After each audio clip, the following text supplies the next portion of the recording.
Hi everyone. இன்னைக்கு நம்ம ஒரு மோட்டிவேஷ்னல் ஸ்டோரி தான் பார்க்க போகிறோம். ஒரு பையன் அவங்க தாத்தாவை பார்க்கறதுக்காக தன்னோட கிராமத்துக்கு போனானா. அங்கே ரொம்ப வெயிலாக இருந்ததுனால அந்த கடுமையான வெயிலில் நடக்க முடியாத அளவுக்கு சோர்வாக வந்துக்கிட்டு இருந்தானா. அப்போது தூரத்தில் ஒரு பெரிய மரத்தை பார்த்தானா.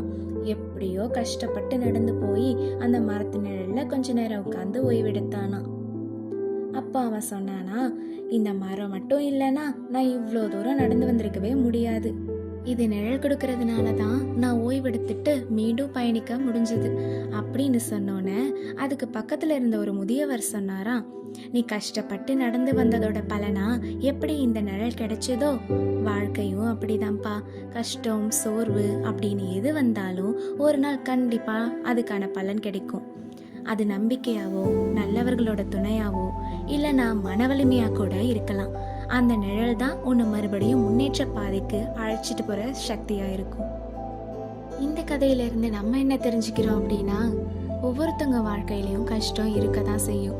ஆனால் அந்த கஷ்டம் எப்பவுமே நீடிக்கக்கூடிய விஷயமே கிடையாது. ஒவ்வொரு பயணத்திலையும் ஒவ்வொரு நிழல் இருக்கும்.